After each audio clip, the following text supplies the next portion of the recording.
They only mocked him because they had never seen a storm bow its head. The throne room shimmered under cold violet light, polished stone reflecting the towering pillars and the quiet arrogance of an empire that had never been challenged. And at the center of it all stood Ethan Cole, motionless, hands folded behind his back, dressed in the plain gray uniform of a servant, the fabric worn at the edges, his presence almost invisible unless you were looking for him, which no one was, because no one ever looked twice at a human assigned to pour drinks and carry messages across a room measured in hundreds of feet of marble and silence. But Lady Veilira noticed everything, or at least she believed she did, her golden eyes narrowing slightly as she leaned against the armrest of her elevated throne, studying the human who moved too precisely, too efficiently, like a machine that didn't belong in a palace built on status and spectacle. "You," she said, her voice smooth, carrying effortlessly across the chamber, and the conversations died instantly. Nobles turning, guards straightening, all eyes shifting not to a warrior, not to a rival, but to a servant. Ethan stepped forward without hesitation, stopping exactly 6 feet from the base of her throne, posture perfect, gaze lowered. "Yes, my lady," he said quietly, his voice steady, neutral, as if nothing in the universe could disturb its balance. Veilira smiled, but there was something sharp beneath it, something curious. "Tell me, human, do you understand where you stand?" The room held its breath, waiting for amusement, for humiliation, for the small entertainment that came from reminding someone of their place. Ethan didn't look up, didn't shift, didn't react. "I stand where I am needed," he replied, simple, unadorned, and for a moment, just a moment, the silence stretched longer than it should have. Veilira's smile flickered, not gone, just adjusted, as if something about that answer didn't fit the script she had written in her mind. "Needed?" she echoed softly, leaning forward now, her presence filling the space. "You are a servant. You exist to obey." A few nobles laughed under their breath, a ripple of quiet superiority moving through the chamber. Ethan inclined his head slightly, acknowledging the words without accepting them, and that was when it happened. Not a sound, not a movement, but a shift, subtle, like pressure changing before a storm. One of the elite guards at the far end of the hall stiffened, just for a fraction of a second, his eyes flicking toward Ethan with something that didn't belong in a place like this. Not fear exactly, but recognition, quickly buried. Veilira didn't miss it. Of course she didn't. Her gaze snapped briefly to the guard, then back to the human, reassessing, recalculating. "Interesting," she murmured, tapping one elegant finger against the arm of her throne. "Then let us see how useful you truly are." She gestured lazily toward the center of the room. "Kneel." The command echoed, absolute, unquestionable, the kind that defined hierarchies and broke wills. Ethan paused. Not long, not enough for anyone else to notice, but enough for something unseen to settle behind his eyes. Then he lowered himself to one knee, controlled, deliberate, as if even submission was a choice he owned. And somewhere, deep in the structure of the palace, something ancient seemed to listen, as though the universe itself was waiting to see what he would do next. The marble floor felt colder the longer he remained there, not because of the stone, but because every eye in the throne room pressed down on him like weight, measuring, judging, expecting something small, something obedient, something human, and Ethan Cole gave them exactly that. Still as a statue, one knee grounded, head slightly lowered, breathing slow and even, as if time itself had loosened its grip on him. Lady Veilira watched closely now, no longer amused in the careless way she had been moments before.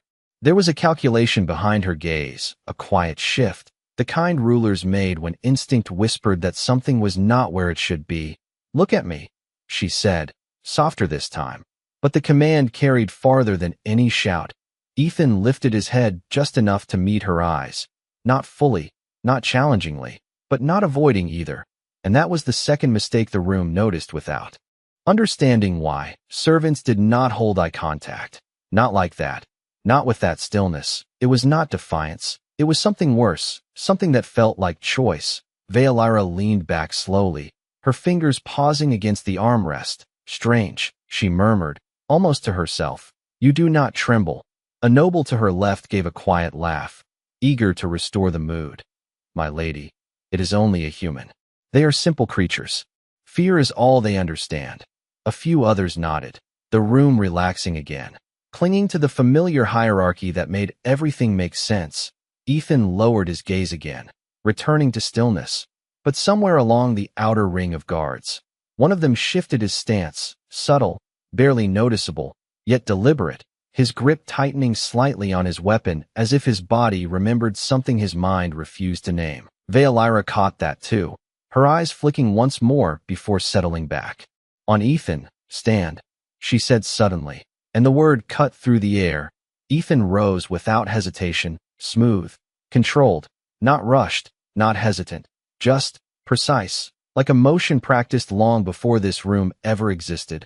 Walk, she added, gesturing across the open floor, testing him, measuring him. Ethan stepped forward, each footfall quiet, balanced, neither too fast nor too slow, crossing nearly 30 feet of polished stone without a single wasted movement. And when he stopped, exactly where her gesture had ended, the silence that followed felt heavier than before. One of the commanders frowned, leaning slightly toward another, whispering under his breath, "That is not how a servant moves." The other did not answer, because he had noticed it too.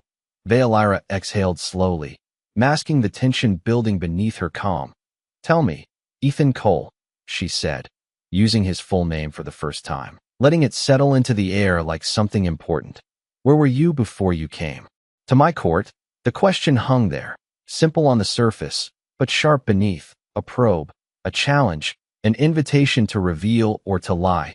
Ethan paused, not in confusion, but in selection, as if choosing which truth the room could survive. "Somewhere far from here," he answered at last, voice even, unhurried, the kind of answer that gave nothing and yet felt heavier than anything specific. A few nobles scoffed, disappointed, but Veilira did not. Her eyes narrowed slightly, studying him as if she were no longer looking at a servant at all, but at something misplaced, something dangerous in the quietest way. And then, deep beneath the palace, something resonated, not a sound, not quite, more like a distant vibration through the bones of the structure itself. So faint most did not notice, but the guards did, every one of them, their posture tightening in unison, their instincts flaring without explanation, and Ethan simply stood there, as if he had been expecting it all along. The vibration did not stop. It deepened, like a distant engine turning over beneath miles of stone, and this time more of them felt it, not as sound but as pressure in the chest, a subtle shift that made conversation impossible to continue. Lady Veilira's fingers stilled completely against the throne, her gaze no longer curious but focused, sharpened into something colder. "Report," she said, not raising her voice, yet every guard in the chamber reacted instantly.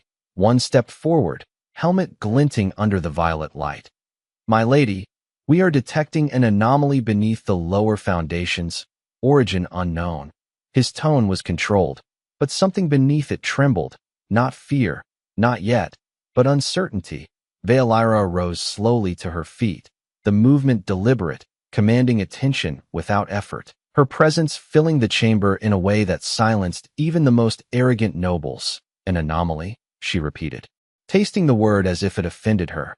"This palace does not host anomalies." The guard hesitated for half a breath, just enough to betray that what he sensed did not fit protocol.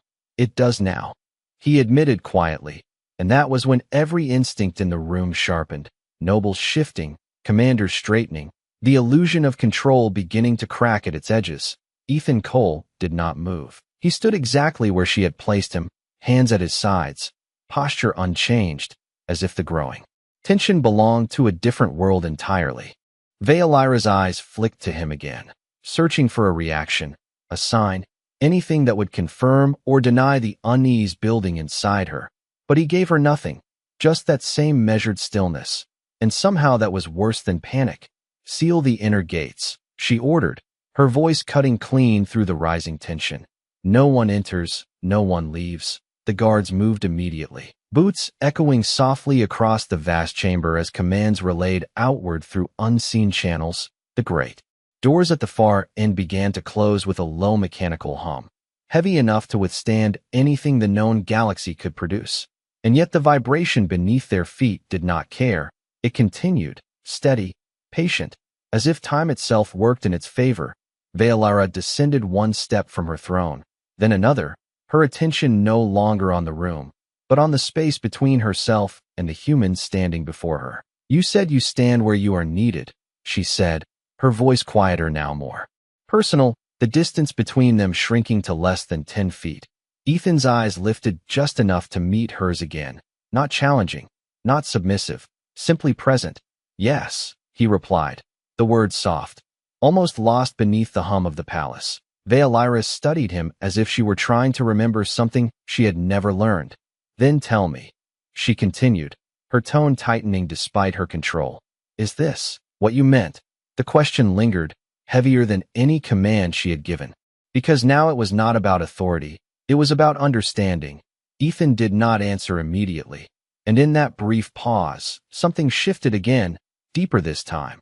The lights along the upper pillars flickered once, not failing, just adjusting, reacting to something beyond their design. Several nobles stepped back instinctively, their confidence thinning. One of the commanders whispered, barely audible, "This is wrong." And for the first time, no one dismissed him. Ethan exhaled slowly, a controlled breath that seemed to settle the air around him rather than disturb it. "This place," he said at last, his voice still calm, still even, "was never meant to hold what is waking beneath it." The words were simple, but they landed with weight, like a truth spoken too late. Vealara's expression did not change, but something behind her eyes did, something that recognized danger not as a distant possibility, but as something already inside her walls, already moving, already real. "And you know this how?" she asked, her voice steady by force of will. Ethan held her gaze fully now, just for a second longer than before, long enough for the room to feel it, long enough for every instinct in, every guard to tighten at once. "Because," he said quietly, "I have seen it wake before." And the vibration beneath the palace answered him, not louder, not faster, just certain. No one spoke after that, not because they had nothing to say, but because something deeper than language had taken hold of the room, a quiet understanding that whatever was happening beneath their feet did not belong to politics or power or rank. It belonged to something older, something that did not recognize thrones or titles.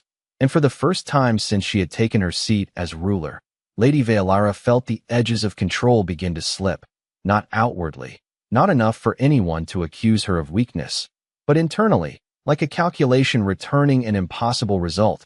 Her gaze remained locked on Ethan Cole, no longer as a servant, not even as a curiosity, but as a variable she had failed to account for. "You have seen it before," she repeated, her voice steady by force of discipline.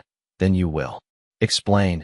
It was not a request, but it was no longer purely a command either. There was something else beneath it now, something closer to necessity. Ethan did not move immediately, the silence stretching just long enough to make the nobles uneasy again. They shifted, whispered, searching for reassurance in each other, but none came, because the guards were no longer projecting certainty. They were listening, every one of them, their attention divided between the human and the unseen force. Below, Ethan finally spoke, his voice low, measured, carrying without effort. "It does not begin with sound," he said. "It begins with pressure, like the world itself is remembering something it tried to forget." A faint ripple passed through the chamber as the words settled, not because they were dramatic, but because they matched what every soldier in the room was already feeling, whether they wanted to admit it or not. Vealara took another step closer, the distance between them now less than 5 feet. Close enough to study the details others would miss, the faint lines at the corners of his eyes, the stillness in his breathing, the absence of fear where fear should have been. "And what happens next?" she asked, quieter now, as if the palace itself were listening. Ethan's gaze shifted, not away from her, but through her, as if measuring something far beyond the walls. "It tests the boundaries," he said, "not with force, but with presence, like something waking in a room and realizing it is no longer alone." The lights above flickered again, longer this time, a soft dimming that returned just a fraction slower than it should have. A few nobles stepped back instinctively, their confidence thinning into something brittle. One of the commanders took a step forward, unable to hold back any longer. "My lady, we should evacuate the upper levels." His voice was controlled, but the urgency beneath it was clear. Veilira did not look at him, her attention still fixed on Ethan, weighing, deciding. "No," she said after a moment, the word firm, absolute. "We do not abandon our ground because of a feeling." But even as she spoke, the floor beneath them gave the faintest shift, not enough to be called movement, but enough to be felt, a reminder that whatever lay below did not require permission to exist. Ethan inhaled slowly, then exhaled, the motion subtle, grounding, as if aligning himself with something deeper than the moment. "It is already awake," he said quietly, and for the first time, the room believed him, not because of the words, but because of the way the air seemed to settle around them, heavier, more deliberate. Veilira's posture remained perfect, but her eyes sharpened. "Then we contain it," she replied, clinging to the one thing she had always trusted: control, structure, order. "We are not unprepared." Ethan's gaze softened slightly, not in sympathy, but in recognition. "You cannot contain something that was never meant to be held," he said, and the statement did not challenge her authority. It simply existed beside it, immovable. The silence that followed was different now, not the quiet of dominance or obedience, but the quiet of realization, the kind that came when a truth settled into place whether it was welcome or not.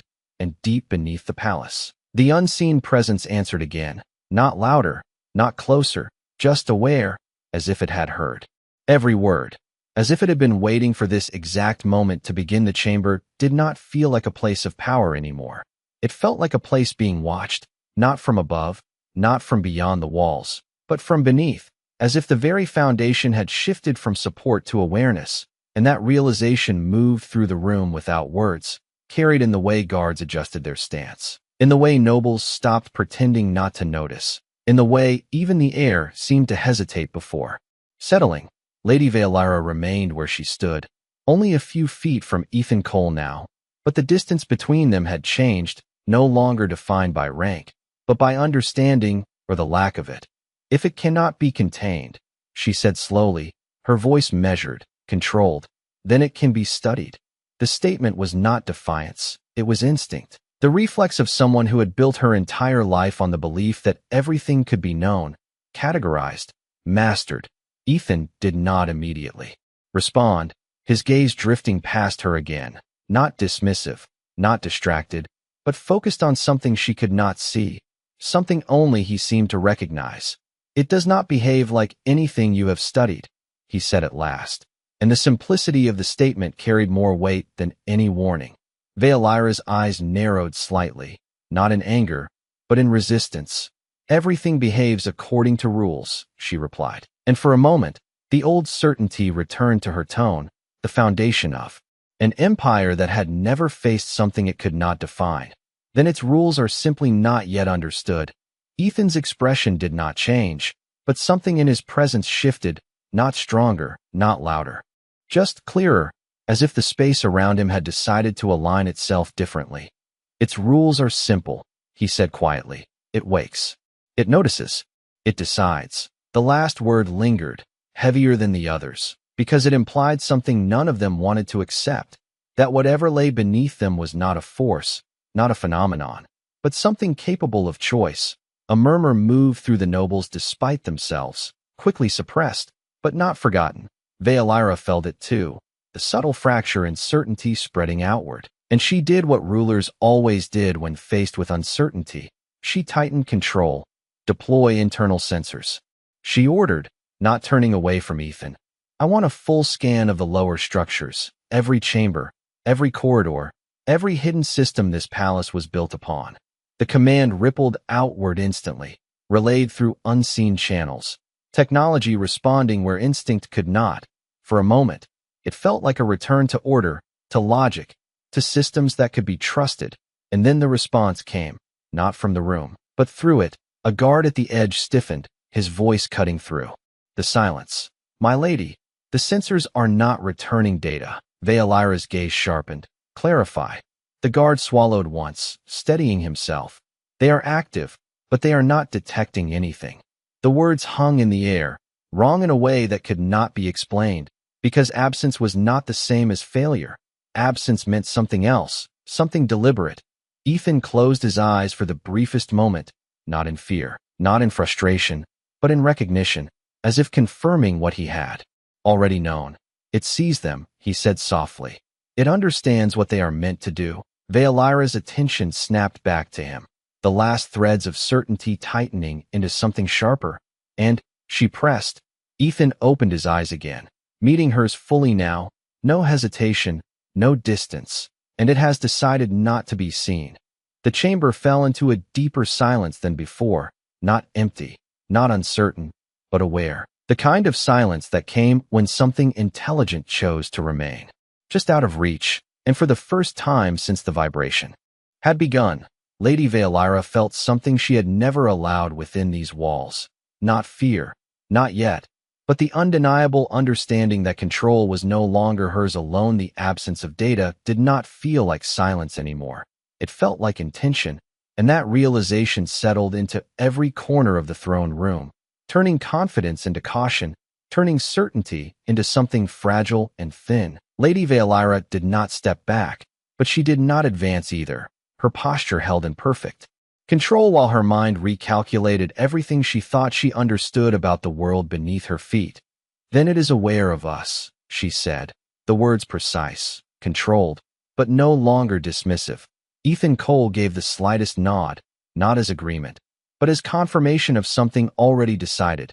It became aware the moment it was noticed, he replied, his voice steady, carrying the quiet weight of experience rather than speculation. The nobles shifted uneasily again, the idea that something unseen could choose what to reveal and what to hide pressed against their understanding of power, and none of them liked where that thought led.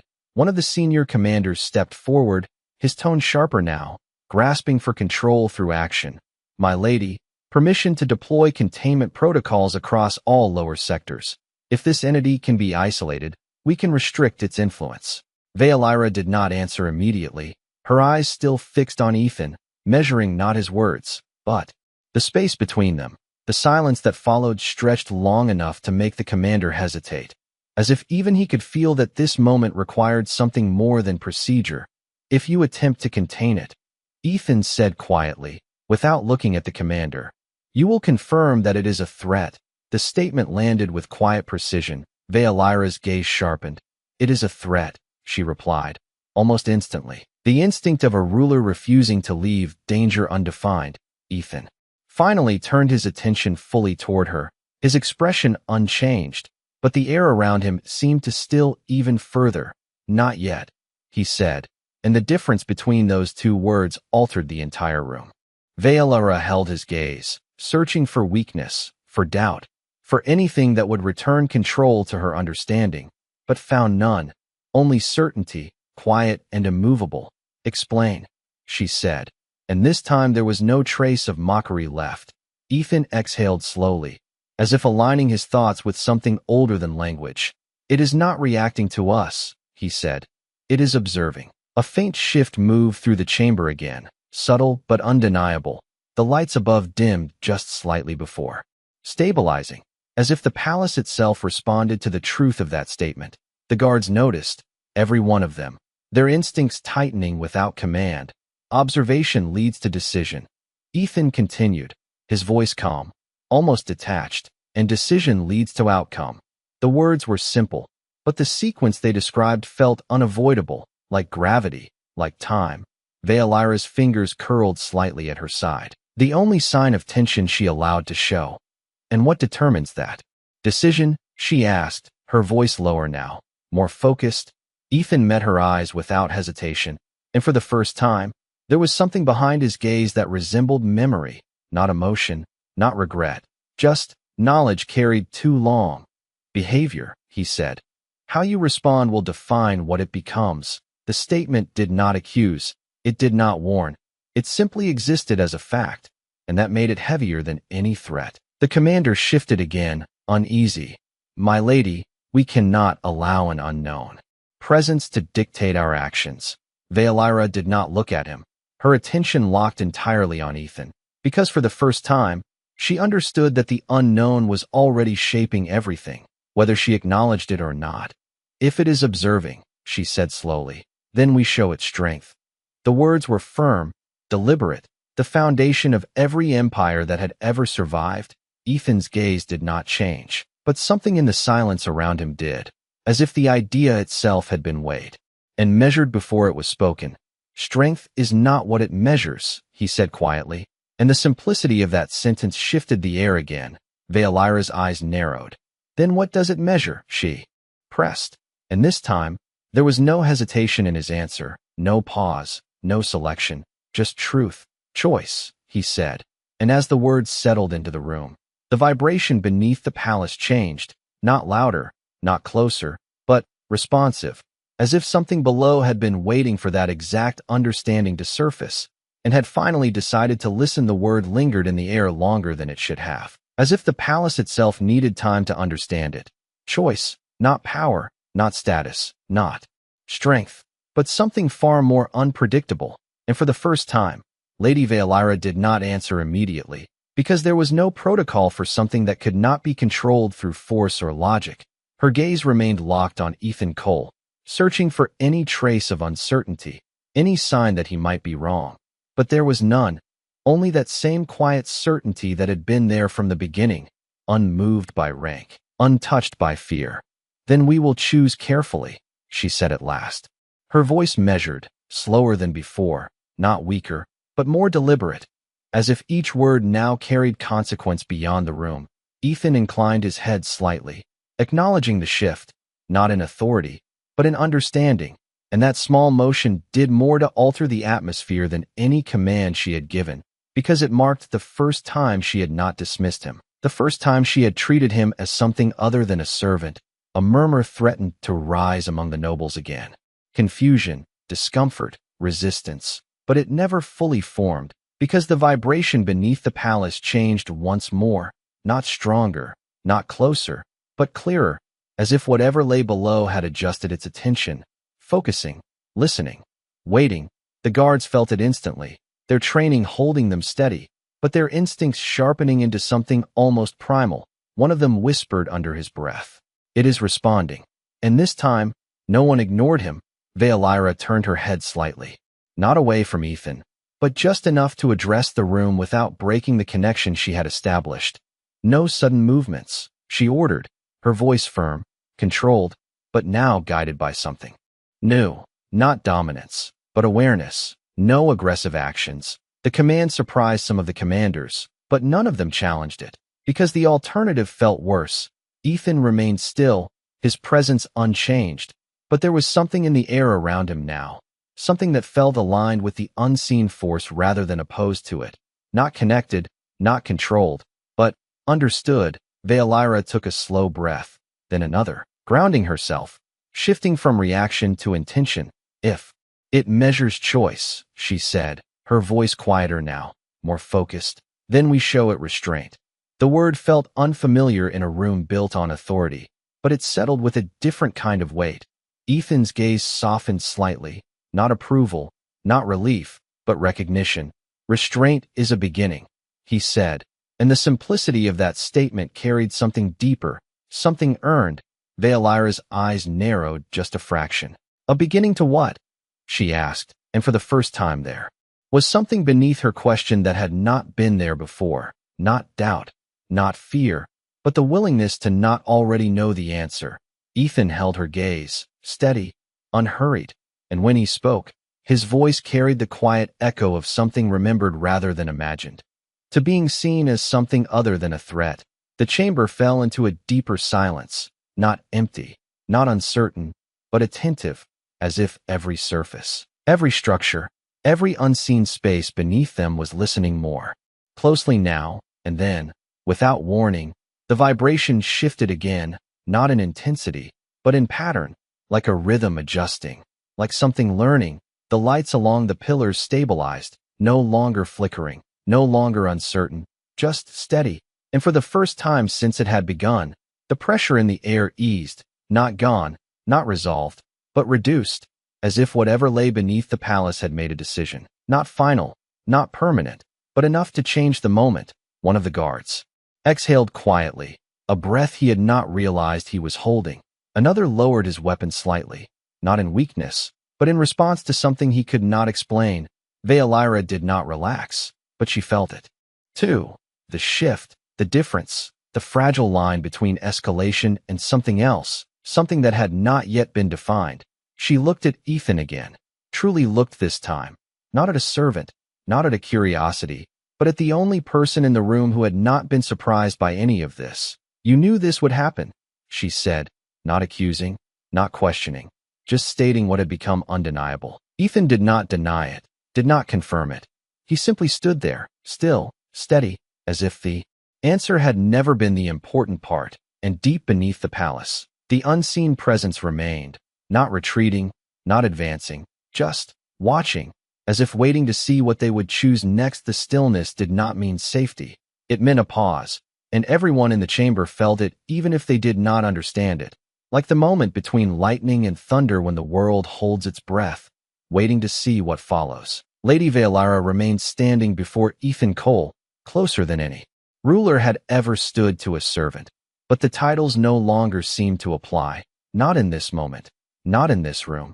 Her eyes searched his face again, not for weakness, but for truth, something she could anchor to as the foundation beneath her empire shifted into something uncertain. If it is still watching, she said slowly, her voice quieter now, shaped by careful thought rather than instinct, then it has not decided yet. Ethan did not respond immediately, his gaze drifting once more past her, not dismissing her, but acknowledging something larger than both of them, something that existed beyond rank and intention.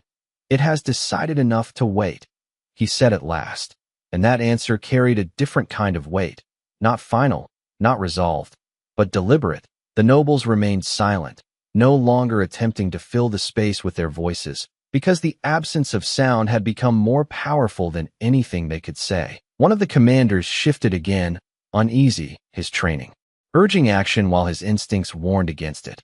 My lady, he said carefully, if it is waiting, then we should use that time, reinforce, prepare, ensure that whatever happens next is met with strength.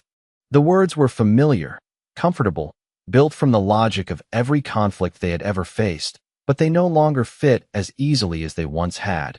Veilira did not turn to him, her attention still fixed on Ethan, weighing his earlier words against the impulse to act, to control, to dominate. Preparation is a form of choice, she said slowly, almost as if she were testing the idea aloud. Ethan inclined his head slightly. Yes, he replied, and it will be seen as such. The chamber seemed to tighten around that understanding, because it meant that nothing they did was neutral anymore. Every movement, every command, every decision carried meaning beyond its immediate purpose. Veilira exhaled slowly, her posture still perfect, but her presence changed, less rigid, more focused, as if she had shifted from defending her position to navigating something far more complex. Then we choose clarity, she said, the words firm, deliberate. No hidden actions, no concealed deployments, no silent preparations. A ripple of surprise moved through the commanders, but none of them spoke, because the logic, though unfamiliar, held its own kind of strength. Ethan's gaze settled on her fully now, and for the first time, there was something like acknowledgement in his expression, not of her power, but of her decision. Clarity reduces uncertainty, he said, and uncertainty is what leads to escalation. The statement landed with quiet precision, reinforcing the path she had chosen. The guards adjusted subtly, not relaxing, but aligning themselves with the new directive, their movements more open, less guarded, as if even they understood that secrecy was no longer an advantage. The lights along the pillars remained steady, the faint pressure in the air unchanged, but no longer increasing, just present, just aware. Veilira took one final step forward, closing the distance between herself and Ethan completely, standing within arm's reach, a position that would have been unthinkable moments ago. You have seen this before, she said, her voice steady, but carrying something deeper now, not doubt, not fear, but the need to understand what lay ahead. What happens if the choice is wrong? The question settled into the room like a weight no one wanted to carry, because it implied consequence beyond recovery. Ethan did not look away, did not soften, did not hesitate. "Then it stops waiting," he said quietly, and the simplicity of those words carried more gravity than anything that had come before. The chamber held its breath again, not out of fear, but out of awareness. Because now they understood the line they stood on, thin, invisible, defined not by power, but by decision, and deep beneath the palace, the unseen presence remained, silent, patient, as if it had already begun to measure what kind of answer it would receive. The room did not move, not a breath, not a shift, not a whisper, as if every living thing inside those towering walls had made the same decision at the same time, to wait, to hold, to not be the one that tipped the balance. Lady Valara stood within arm's reach of Ethan Cole, her presence no longer defined by command alone, but by something rarer, restraint chosen in full awareness of its cost. Her eyes did not leave his, because he was the only constant in a moment where everything else had begun to change. "Then we do not make the wrong choice," she said quietly, not as a declaration of power, but as a commitment, the kind that could not be enforced, only upheld. Ethan watched her for a long second, measuring not her words, but the intention behind them. And then, for the first time since he had entered the chamber, something shifted in him, not outwardly, not in stance or tone, but in presence, like a weight slightly lifted, like a storm deciding not to break. "Then you understand what matters," he said, his voice calm, but carrying something deeper now, something that resonated with the unseen. Valara did not respond immediately, because she felt it too, the subtle change beneath the palace, not an escalation, not a retreat, but a recognition, as if whatever had been watching had reached a conclusion. The lights along the pillars remained steady, the pressure in the air no longer tightening, simply existing, present but no longer advancing. And that was when it happened, not a sound, not a tremor, but a shift in absence itself, the kind that could not be measured by sensors or seen by eyes, but could be felt in the way the room exhaled all at once. Guards easing their stance by inches, nobles releasing tension they did not know they carried, even the distant hum of the palace systems returning to its usual rhythm, as if something had decided that this moment was enough. Valara's gaze flickered, not away from Ethan, but inward, processing what had just occurred, not a victory, not a defeat, but something far more complex, something that could not be claimed or displayed. "It is gone," one of the guards said quietly, not with certainty, but with cautious relief. Ethan did not turn to him, did not confirm or deny, his attention still on Valara, because he understood something the others did not. That absence did not mean departure. It meant conclusion, for now. "It is no longer deciding," he said softly, and the difference between those words and what the guard had said mattered. Valara narrowed her eyes slightly. "For now," she echoed, and he inclined his head once, acknowledging the truth without softening it. Silence settled over the chamber again, but it was no longer the same silence, no longer heavy with uncertainty. Now it carried something else, something quieter, something that felt almost like respect, not from the nobles, not from the guards, but from the unseen. As if a line had been crossed and something had chosen not to push further. Valara straightened slightly, not reclaiming dominance, but restoring structure, grounding the moment back into something her people could understand. "Stand down," she ordered, her voice steady, clear, and this time, it was followed without hesitation, without question, because whatever had just happened had rewritten the boundaries of their certainty. The guards lowered their weapons, the commanders stepped back, the nobles remained silent, no longer eager to speak. Ethan took a single step back, not retreating, not submitting, simply creating space, returning to the role the room expected of him. And yet nothing about him felt the same anymore. Valara watched him as he did, her gaze sharper now, not in suspicion, but in recognition, because the truth had settled into place whether she wanted it or not. "You were never just a servant," she said, her voice low enough that only he could hear. Not a question, not an accusation, but an understanding finally spoken aloud. Ethan paused, just for a moment, and then, without looking back at her, he answered, "I was exactly what was needed." And with that, the distance between them returned, not the distance of rank, but the distance of something larger, something that had just passed through their world and chosen, for reasons only it understood, to leave them standing. And as the throne room slowly returned to its rhythm, to its order, to its familiar structure, one truth remained, quiet and undeniable, that power had not saved them, fear had not saved them, strength had not saved them. Only a single choice, made at the right moment, had been enough, and somewhere far below, or perhaps far beyond, something remembered that choice and chose to wait again.